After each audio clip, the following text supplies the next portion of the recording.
Hi, Caroline Owen here. I've got a little mini yoga break for you. And this time it's a few standing postures. So working a little bit more with the hips and the legs today. So I find if I've been sitting for a while, I get up, I just need to move my body just in any way that feels good. So I just kind of shake it out and just get a little movement, waking up my whole body. Some little movement, a little shaking, or you can put on some music and dance if you like. Good. And then moving into hip circles and just keeping these nice and easy. Keeping the knees soft so there's no tension in the knees. You can go both directions.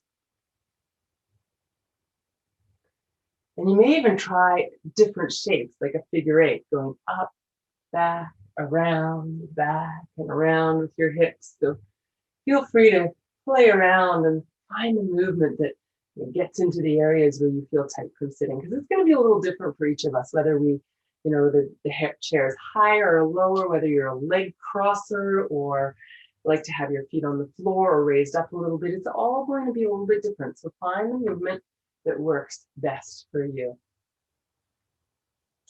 Great. And then eventually coming back to a neutral position. So I find when I'm sitting a long time, my hamstrings get really tight. So I've brought my chair over here so that I can use it to stabilize myself a little bit. And I'm going to take one foot forward close to the chair, the other foot back and turned a little to the side like I was doing warrior pose. And I'm going to press into that back heel as I bend my front knee and lift the chest a little into sort of a modified warrior. Then I'm going to move my front leg straighter, let my body come forward until I feel some stretch in the hamstring area, the back of my front leg. I'm trying to keep my spine long to really focus that stretch. And then as I come up, I'm bending the front knee, keep the back knee straight, and then coming forward until I feel just a nice, easy stretch on the hamstrings. If you want to coordinate your breathing, it's totally optional. Exhale as you come forward. Inhale as you lift up.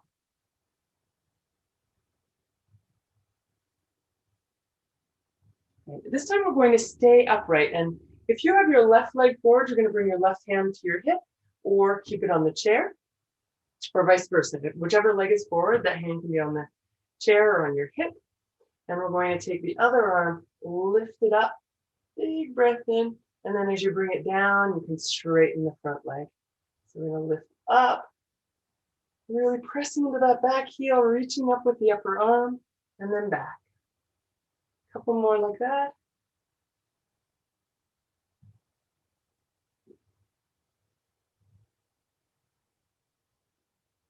Great. And then letting the hands come down, you can come forward.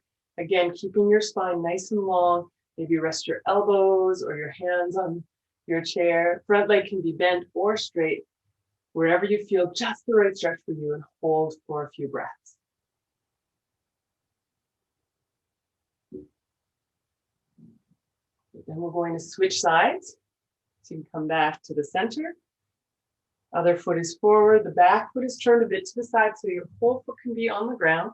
And we'll start with holding onto the chair, a little bend in the front knee to begin with, lifting the heart a little, breathing in if you're coordinating breath, and then exhale, moving the front leg straighter as you let the body come forward over your chair.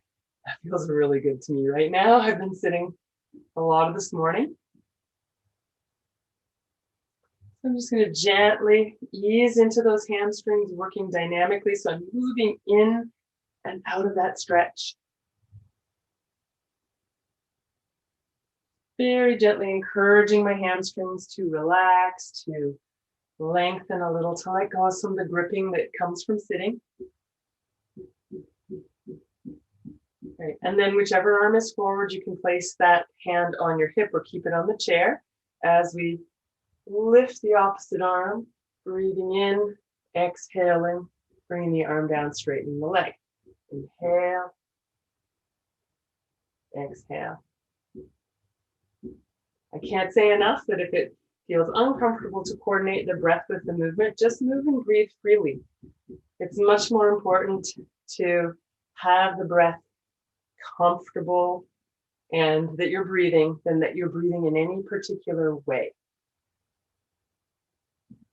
Great. This time you can bring the hand down, keep that front leg either slightly bent or moving it a bit straighter as you come forward. Again, it could be your forearms or hands resting on your chair. You can keep that leg bent or straight. You can even gently bend and straighten it if you feel like there's a lot of tightness, which is really common in the hamstrings.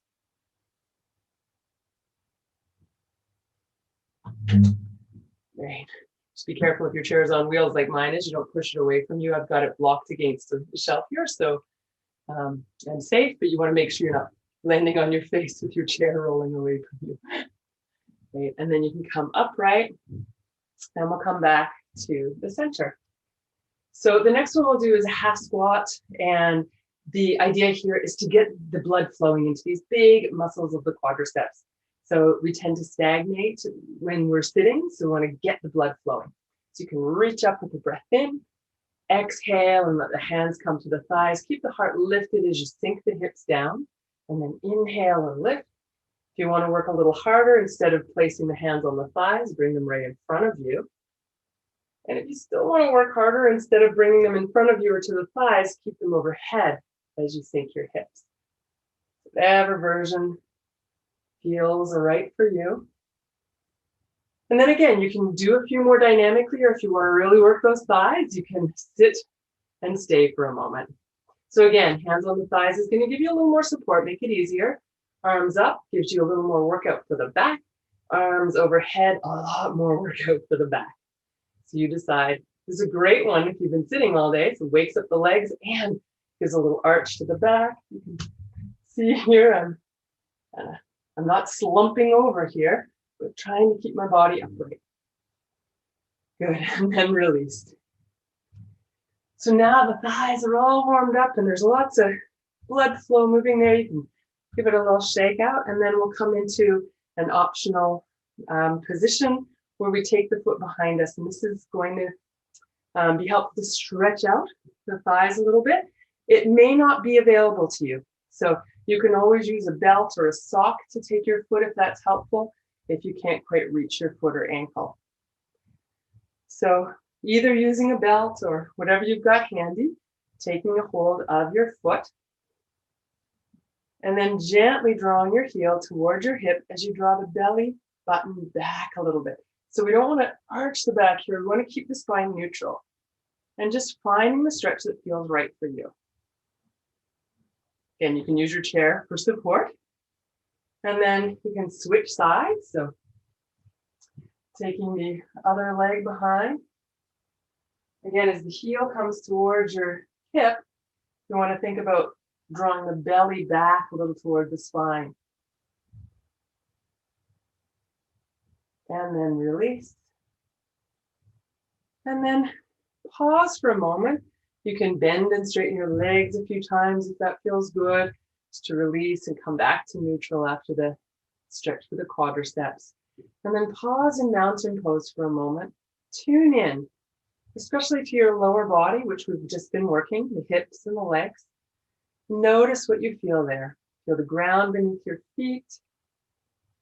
And simply be aware of that connection and support of the earth.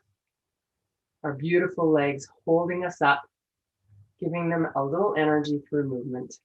Then bring your palms together and giving yourself a little bit of gratitude for taking this time to give your legs a bit of stretch and movement and a little bit of self-care today. Thank you. Have a beautiful, beautiful day.